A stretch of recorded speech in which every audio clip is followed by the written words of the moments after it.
Hello, everybody, and welcome to this conversation with Dr. Anca Hanea, PhD, Associate Professor at the University of Melbourne. Associate Professor Anca Hanea focuses on work through the University of Melbourne's Centre of Excellence for Biosecurity Risk Analysis. She specialises in probabilistic modelling, structured expert judgment, or SEJ, and decision-making under uncertainty, with applications across biosecurity, infrastructure, and public policy. Anca has been designing and running SEJs since 2009, advancing both theory and practice by combining applied probability, optimisation, psychology, and the social sciences. Her career spans roles at the University of Melbourne and TU Delft, with teaching experience across 3 countries. She holds a PhD in applied probability and a master's degree in risk and environmental modelling cum laude from Delft University of Technology, plus a bachelor's degree in mathematics from the University of Bucharest. Welcome, Anca, and thank you for joining for this conversation. Thanks, Paul. So great to have you with us for this conversation, Anca. Really appreciate your time. This is such an interesting and important additional field for the risk management industry, in my opinion.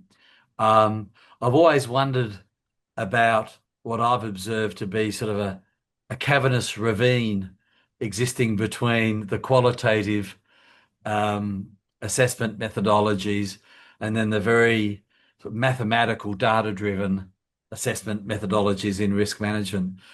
So when I came across you and your area of specialisation, I was particularly keen to explore this topic more carefully, being suspicious that too much subjectivity was not sufficiently rigorous, but then also understanding that the preconditions for good quantitative analysis are not often present either. So I think your field of expertise is certainly an opportunity to sort of address that area. So I've got a couple of questions for you. One is under the title of Defining the Frontier. So like most risk professionals are familiar with expert opinion, but structured expert judgment, or SEJ, is a different beast entirely. How do you explain the fundamental difference between an informal expert consultation and the scientific rigor of SEJ? Thanks, Paul, and thanks for having this chat with me. Like you already mentioned, I have a fairly quantitative background, and foundations are really important for me. So I think very often I struggle with this because I think we're being very generous when we're calling other methods just informal or unstructured. I think you kind of mentioned the absolutely fundamental difference. Some of them are unscientific. So what we're trying to do is to bring that sort of scientific rigor into this informal discussions that we have with experts, because we always have them. They're present in every step of the way, from the definition of the problem to the modeling to the quantification of the modeling parameterization. They're there all the time, and what we can do is just to bring that scientific in and just make that collection of expert data, as we often call it, as rigorous as it would be any other data collection in the field. So just following the scientific principles, make it reproducible, repeatable, document it as much as possible, plan for it. The whole process needs to be accountable, just like any other scientific process. Allow empirical control whenever that's needed. This is very much akin to calibrating measuring instruments when you collect data from the field. But then it also has that extra layer of working with humans. So we need to make sure that there's fairness in the process, and we mitigate, or at least we're aware of, all the potential cognitive and motivational biases. So there's lots to think about when you design an elicitation. There's no way we can do that without a structured protocol and very clear steps to actually account for all of the above things, I think. It's interesting that you use the word elicitation. That's not a common word that you hear in a lot of risk workshops, for example. By elicitation, it seems like you're more precise in the way in which you're looking to elicit expert judgment. Would that be the right characterization? I would think so. I would think we're striving to be as precise as possible. But like you mentioned in the beginning, the qualitative part of eliciting knowledge as much as numbers and rationales and reasoning is very important as well. So, but yeah, we're trying because and it's probably because my background, like I said, is quantitative. We're trying to elicit as much information as possible. And if we can put it in quantitative terms, then that's what we need to do because it will feed into models that need parameter estimates. So Yeah. And and as you say, I mean, your background's very much to do with the mathematics of probability and fields like that. How do you practically or even sort of intellectually deal with the problem of poor data environments? So in biosecurity or emerging AI threats, we often lack historical data. So why is SEJ the gold standard for quantifying risks where traditional statistical models might fail? um, I I wouldn't say they fail. Right. I would just say they're a bit insufficient because they are based on having data. So I think considering structured expert judgment as a complementing tool is the key to this modeling thing. So we're still using statistical methods, and it's just that the context doesn't necessarily justify the assumption that what we're modeling can be based on historical data. So very often we have to predict something that never happened before. So the historical data wouldn't fit the context and the assumptions that we're making in the modeling. But we still build probabilistic models. We still start with the context, the conceptual model, the probabilistic and statistical model. And very often in this process, we identify data gaps. And those are the ones that we're filling in with expert judgment because the knowledge is there. And I've met the other day a person who was not using the term expert, but they were using knowledge holders instead of experts. And I quite like that. There's a lot of knowledge in most of the problems we're dealing with. And the data is not there either because it's something about the future. So we didn't have the chance to, or we don't have the chance to wait and collect the data, or we simply didn't have the resources to do so. So we're trying to just harness all that knowledge that the experts have and put that in numerical formats to complement whatever statistical methods we have based on the data that is used to estimate parameters. Is the role, in fact, the necessity for SEJ going to increase as future environments seem to be more complex? I think so. I think, and we're seeing that quite a bit in when we're trying to in any biosecurity sort of setting that I'm working in now and trying to prepare for future under different climate scenarios and under different things that will happen with all the trading and everything. And the uncertainty comes from so many other parts than usual, so many moving parts, then yeah, I think the need for that will certainly increase. I don't know if the acceptance of it as a scientific tool would increase with the same sort of gradient, but yeah, I think we would have to acknowledge that there's many more connected uncertainties, dependent uncertainties that we simply don't have the data to deal with. Interesting. There's a particular protocol which is used in your area of expertise in SEJ, which is the IDEA protocol and its associated mechanics. You were instrumental in developing the IDEA protocol, which stands for Investigate, Discuss, Estimate, and Aggregate. For a risk manager on the ground, what is the secret sauce in this four-step process that helps neutralize groupthink and overconfidence effects? I don't know if there's just one source. I'd argue that there are a few ingredients of this secret sauce that are sprinkled throughout all the stages of this protocol. There's from the pre-elicitation stage all the way to the elicitation and the fourth part, the aggregate stage. So in the pre-elicitation part, we're striving to get diverse experts, and we don't really know what that means. So we have certain proxies for diversity in terms of worldviews, gender, age, experience, everything that we can have as a proxy for diversity. So we're trying to get as many views in the room as possible. So that's one ingredient. Have an independent facilitator, I found, helps quite a bit, not necessarily with the group thing, but with the group biases that occur with the dominating personalities, with the huge egos. Very often I'm that independent facilitator, and it's very easy for me, and it's very beneficial that I do not know who's the perceived as the best expert in the room, because then I can be fair with everyone else and I can try and draw in all the voices and understand if the quiet ones are quiet because they're feeling intimidated or because for other reasons.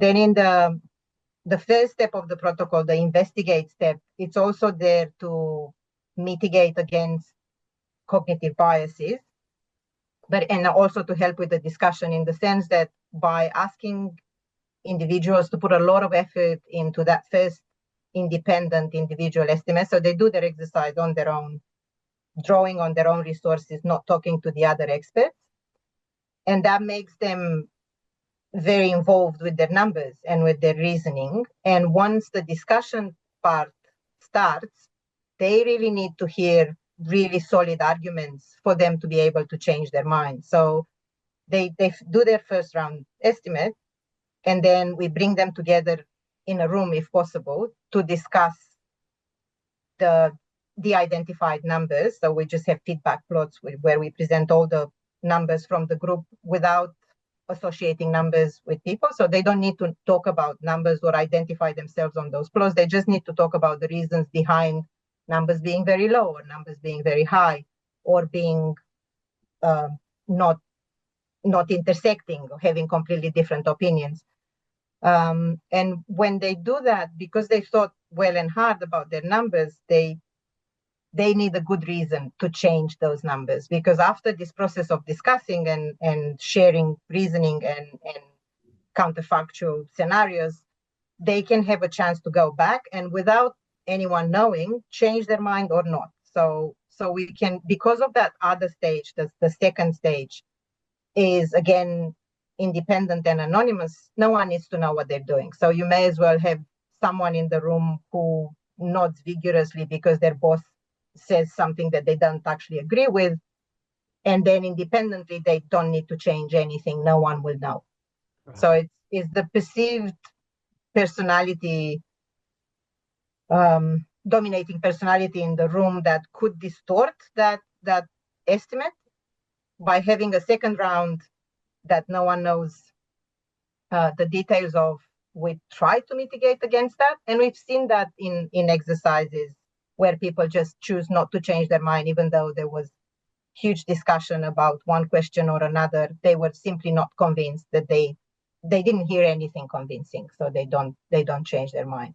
And then I guess the last bit of salt and pepper in that sauce is the fact that we aggregate mathematically. So the discussion doesn't need to go on forever. We don't strive for consensus. We don't ask anyone to agree on a specific set of numbers.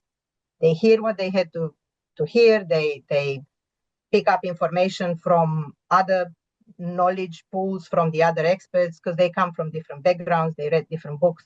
They had different experiences. And at the end of that process, we just aggregate mathematically. We just have a formula where we pull all the numbers together. And the idea is that at the end, what you get is one set of estimates that doesn't necessarily fit exactly what one person or another thinks, but as a group, it incorporates all the uncertainties and all the certainties and all what was discussed, and not one expert can disagree with the final group estimate. It's interesting as you're speaking. I'm thinking there's a lot of the behavioral science in the background in terms of structuring these, aren't there? How important is it for there to be trust between the group members and the facilitator? And you mentioned about independence and not knowing, who the big cheeses in the room are. Why is that important from your experience? Oh, in my role as a facilitator, for me, it's important because I don't get to be intimidated because I know they are the big expert. I don't need to know that, and it doesn't intimidate me, so I can treat everyone fairly. And I can tell them to now sit down and listen if they talk too much. I'm very happy to do that. I have no skin in the game. I'm not from that community, and I don't know. Yeah. By me doing that, it kind of allows the other people to speak up a bit more, I Yeah. think. This is, again, my background is in maths. The only social sciences training that I got is through these elicitations and through my colleagues who advise on the steps of these protocols.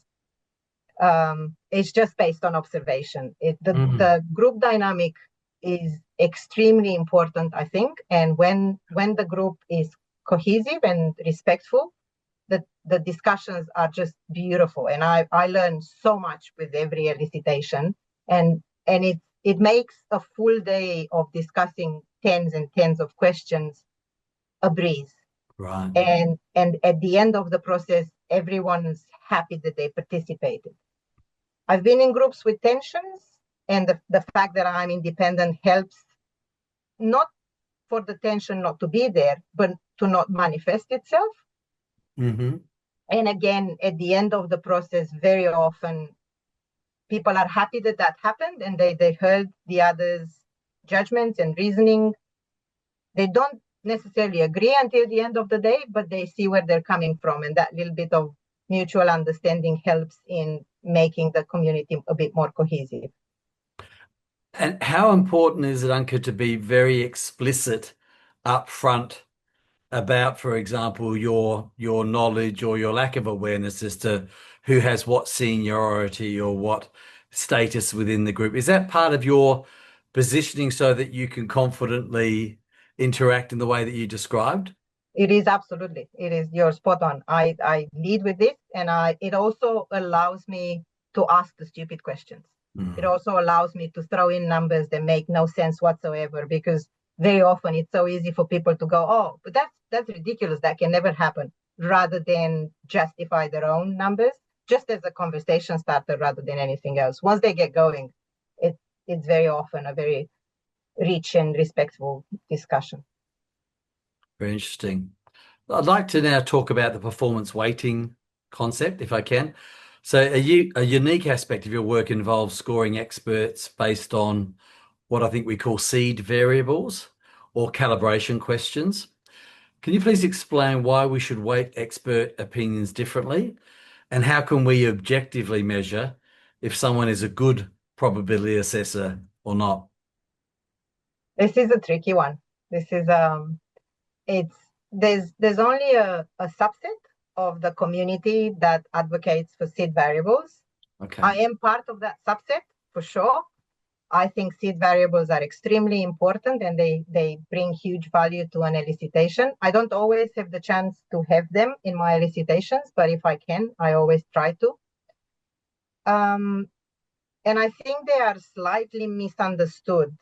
So in the beginning, one of your questions, I asked about that empirical validation of the exercise, which is pretty much calibrating the measurement, like a microscope when you're measuring something. I think that's the way the calibration questions are used, but it's very easy to see them as grading the experts.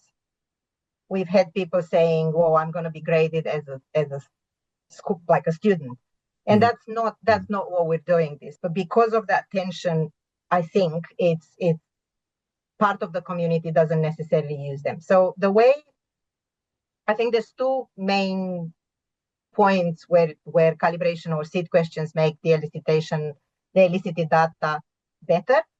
One is when, especially in the IDEA protocol, where we have individual experts give their estimates, and then we have a discussion, and then after the discussion, they have the chance to change their mind. Between those two rounds, we think and we claim that the discussion makes things better, makes the estimates more accurate, more calibrated, more informative. And I'll talk a little bit about what that means. So one step is to actually cross-check and verify and validate that the steps of the protocols that we're using are actually doing what we think they're doing. They're improving these estimates. And another very valuable contribution is at the end of the process, when we aggregate everything and we just use a group assessment, we can also check if that group assessment is better in terms of more informative or calibrated if we use equal weights or if we use differential weights based on performance. We can justify that the aggregation that we choose is the best that we can have. So what we're measuring with this calibration, so these are questions for which we either already know the answers, the experts don't. We know the answers with precision. There's a true value for say 10 questions. The experts either have seen these answers at some point and they use them further in their modeling, but they don't have them at hand. Or these are experiments that are running at the moment and the answers will become available very soon after this elicitation. And what we're checking is, and again, we're asking questions numerically, but we acknowledge the uncertainty. So the experts will give 1 point estimate, but also a lower bound and an upper bound in terms of worst case scenario, best case scenario. So an interval for each question.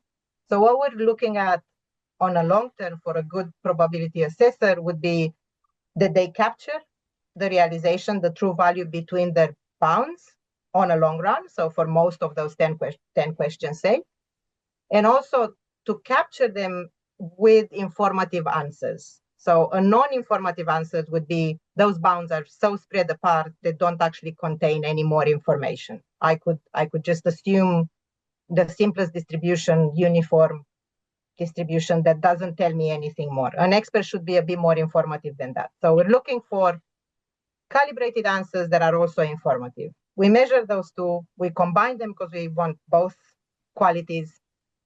And then based on that score, we have weights that are proportional with this score. That's what we're calculating.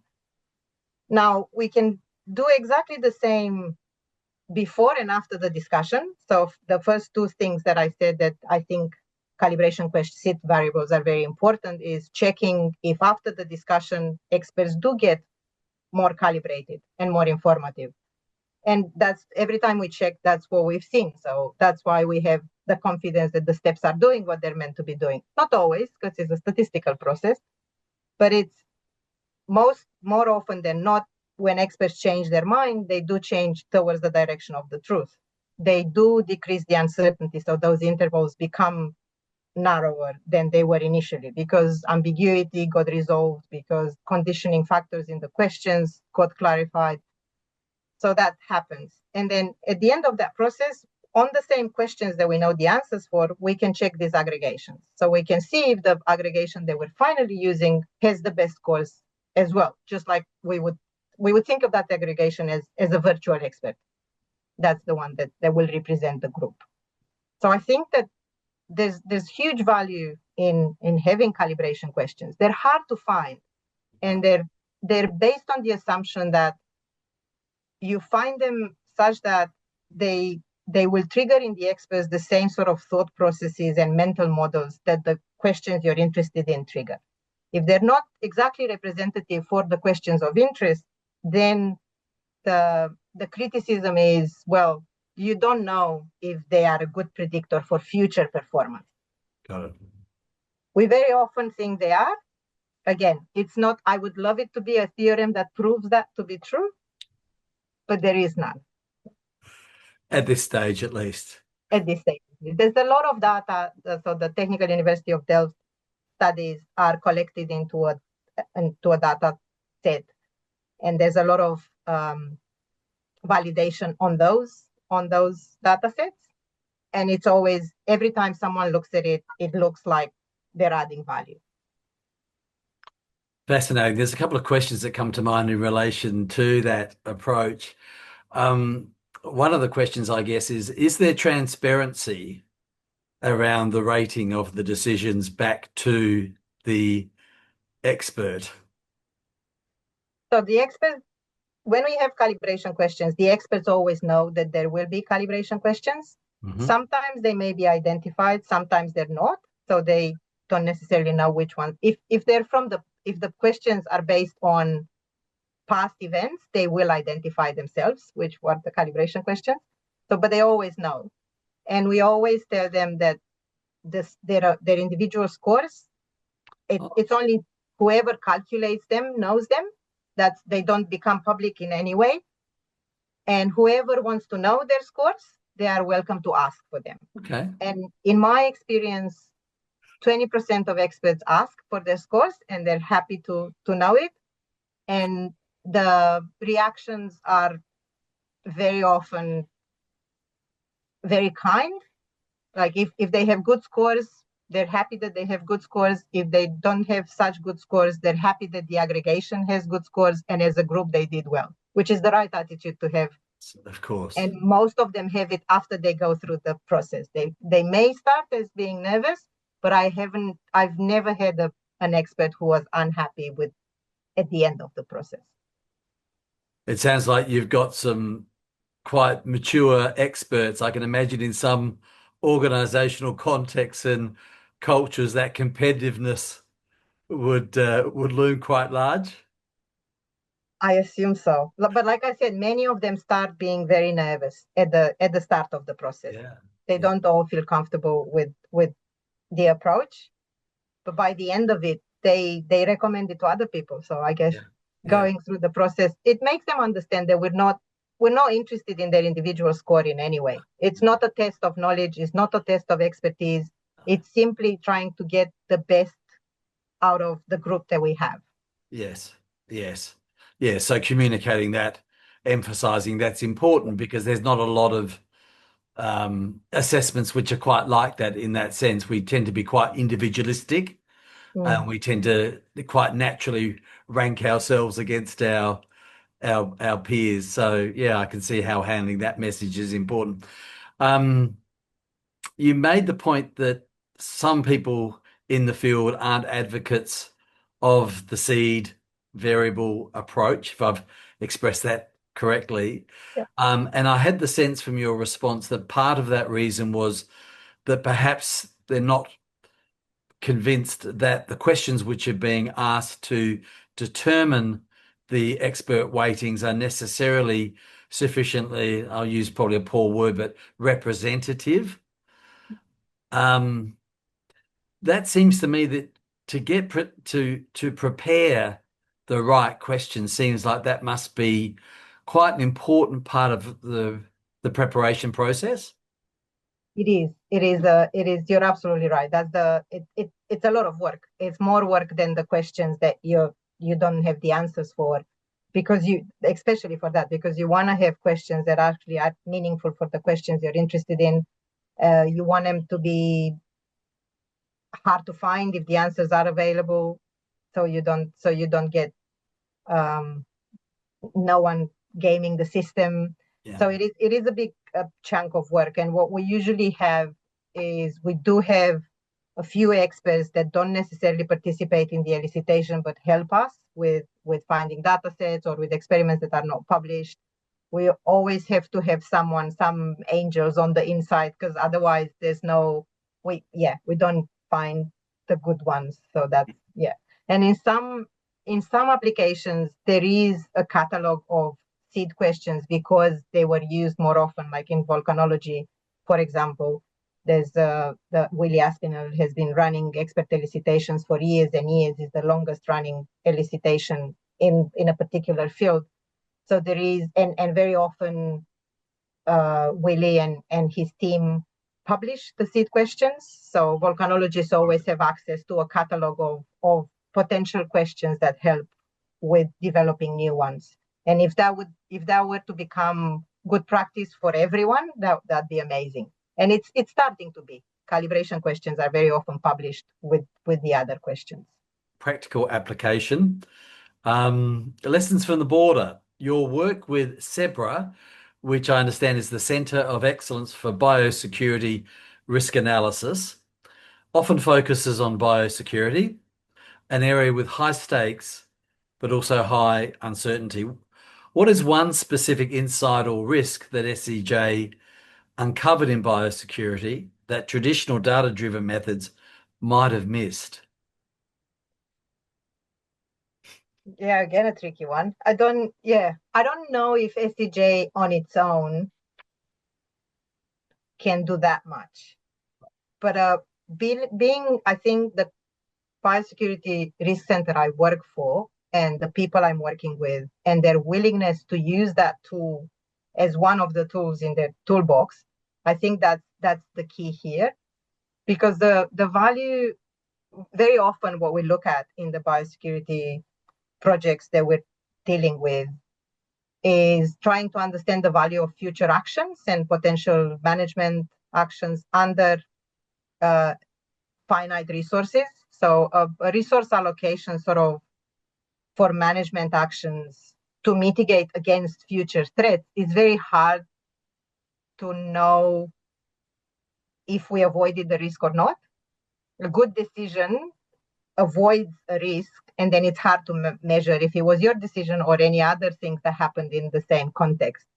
So what we do in this context for resource allocation, so for example, if we're interested in certain pest or disease that we want to keep outside Australia from neighboring countries, or even if we want to keep outside Tasmania, it's on the mainland, but it didn't make it to Tassie. We simulate scenarios where the pathways for those pests and pathogens are described and modeled, and then we look at what can we mitigate. Can we invest pre-border, so then we help our neighbors mitigate against that pest and pathogen, and that will reduce the likelihood of the pest to come to Australia? Or do we invest in more inspections at the border? Or do we invest in surveillance protocols that would allow for very early detection? And then we start comparing those things. And there's different moving parts of the modeling. And again, some of it can be informed by data, but some of it there's no way we have data for. So that's where expert judgment is extremely important, and the willingness of the government officials or the border officers or people who know about these problems, their willingness to answer our questions in these structured protocols that we're using. I think that's the key methodology that we need to have a complete picture of what could happen and what values would be affected if an incursion of something else happens. The human element, heuristics and biases, you touched on this a little bit at the very beginning. Even the smartest experts are prone to cognitive biases like anchoring. How does the discussion phase of your protocol specifically target these mental shortcuts without letting the loudest voice in the room take over? And I know that you've spoken about some of those controls already, but anything further to reflect on there, Anca? Yeah, you mentioned anchoring, and that's definitely one of the strongest individual cognitive bias that we know of. And the first thing we do is making the experts aware of that, because I don't think, some people think about it, but some people don't realize that it happens to us and don't realize how strong these biases can be. And the fact that because we ask them for such hard things, like thinking under uncertainty, it's very hard how much they use their rules of thumb and mental models and shortcuts, and how much that can. So we make them aware. That's the first. We initially have a meeting with everyone explaining why we're doing things the way we're doing them, why we need diversity, why we ask the questions in the way we're asking. So, for example, earlier I said that we're asking the experts for a best estimate and then an upper and a lower bound. Yeah. And very often we found that if we ask exactly like this, just give me your best estimate and then upper and lower, very often, because they anchor on that best estimate, the interval around the best estimate tends to be too narrow. So they appear overconfident. They don't mean to necessarily. So one way of mitigating against that is to ask them to first consider the counterfactuals. That still gives them two anchors, but at least they don't tend to go a best estimate and a plus minus small variation around it. So by thinking of what's the worst that can happen, what's the best that can happen, and put everything in balance and give, that's one way of trying to mitigate against their own anchoring. Then we kind of use the anchoring to our advantage by asking them, and I kind of talked about this a little bit earlier, asking them to first do the first estimates to be like their individual work. And they anchor so much on their numbers that it has to be in the discussion, they have to hear something very convincing to change or move those answers, because they're, again, that anchoring bias on their own private initial estimate is very strong. The availability bias is another one that comes up very often. And when we're answering the questions, we all use that. It's the first thing that comes to mind. It's what's available for us. And then bringing them together. So most of the individual biases can be mitigated against with the group. By bringing everyone together, we kind of bring those availability biases like pieces of the puzzle on the same table. And then they can complement and just enlarge that knowledge base that they're using. The group biases, there's having an independent facilitator, like I mentioned earlier, that helps a little bit. And also having that second round of estimates where no one needs to know if you changed your mind or not, that tends to help again. And not striving for consensus allows them to just finish the conversation when no one has anything else to add to the reasoning and counterfactuals thinking, and then just moving on. And that's all we can do. And there's different sort of studies that try and look if the mitigation strategies actually work. And again, we can't say we can prove that this works, but that's what we're trying to do. But again, I get the feeling that these are conversations that, if not handled well, could be quite challenging. I mean, biases, I guess, can signal to somebody almost like a deliberate attempt to prejudice something. But I think the honesty and the directness and the plainness of speaking that you're using, and helping the experts in the elicitation to understand why these areas are important to deal with up front, I can just imagine is a very constructive discussion, and possibly quite helpful and refreshing for some of the experts as well, as they perhaps need to be more explicit, or at least start to confront those more in a more explicit way, some of those hidden biases that might be present. It is very often very well received, and people do, like you said, people do bring up mental models that they just have and never verbalized or never articulated or explained to someone else. So it does help their own sort of thinking. But the deliberate sort of biases, the motivational ones, those are very hard to mitigate against. The only thing that we can do, I've never had anything like that, because it's usually technical experts that are asked about parameters, not trying to separate as much as possible their values and utilities. But I think the only way to mitigate against that is asking for numbers and parameters that are inputs in models, so they can't immediately calculate what the output will be to be able to manipulate those numbers. Right. So make it harder for them. Yeah, interesting. Very interesting. You've always got to be a step ahead, don't you? A little bit, yeah. So let's talk about strategy and leadership. A lot of people involved in the Institute of Strategic Management are interested in the executive perspective, even the governance perspective from a board level. Risk professionals often struggle to convince executives or directors of subjective probabilities. How does the transparency and traceability of SEJ help a risk officer defend their assessments in a corporate or even governmental setting? Well, I would hope, like I said, I'm towards the naive side of the scientists who think that if you provide good scientific arguments, that will be convincing enough for people to take action based on that. So from that naive perspective, just having a transparent methodology and a traceable process that helped you get to those numbers should be good enough. But I think a more convincing argument is that very often we do that because we need to answer crucial questions. So a risk manager needs to take a decision, and there's not many options. If you're not using expert judgment, what you can do is ignore the question altogether because you don't have enough data to actually get an answer that makes a precise answer or an answer that it's easily obtainable. So the alternative is ignoring the question, or you can use this methodology to acquire a more approximate answer, maybe, to the question that you're really interested in, and acknowledging the uncertainties, which is not that appealing for many risk managers, but at least you can always frame it in terms of the best case scenario, worst case scenario, and get an informed decision based on an approximate answer.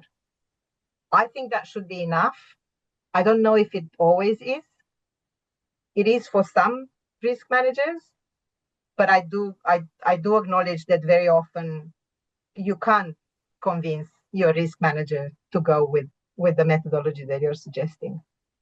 The cost of informality. We often see organisations rely on single subject matter of expert for critical decisions. They might be within the organisation. They might be consultants who are held in very high regard. Based on your research, what are the hidden risks of relying on individual expertise versus a structured group aggregation? So many. It's overconfidence, I guess, would be the first one. Not having the entire picture, not having the chance of discussing those reasons or rationales behind the advice with people with a completely different worldview, not necessarily thinking of all potential counterfactuals or anyone challenge your views. There's so much. It simply leads to very confident but very often wrong answers. I think it's a real danger. I'm also, as you're speaking, and maybe you're too polite to mention it, but I can also see a potential conflict of incentives as well in the process, particularly if it's a paid subject matter expert, a consultant whose credibility perhaps depends heavily on presenting themselves to their client as the expert. Absolutely. Those motivational biases are just, yeah, there's no way you can control for them if you have only one expert. Okay. So artificial intelligence and SEJ, hot topic, I'm sure, within the field, and of course, AI more broadly for all of us. As we move into an era of large language models and AI-driven analytics, do you see SEJ becoming or risking becoming obsolete, or does it become even more critical as a way to ground or validate algorithmic outputs? I don't think SEJ is in trouble or in any danger of becoming obsolete, because AI algorithms can be fantastic, but they're trained on existing data. And that's the exact reason we need structured expert judgment, is because we don't have the historical data to train our models or our estimates. And even though AI can dig a lot deeper and have a lot more information, it would still not have that exact future prediction that we're needing. And yeah, no, absolutely no danger, I don't think. But I think a combination of the two would be absolutely essential, because we can use having that tool at our fingertips when we, in the pre-elicitation stage, for example, we prepare background documents for experts just to make sure everyone starts with the same basis and everyone anchors their answers on what we know to be true.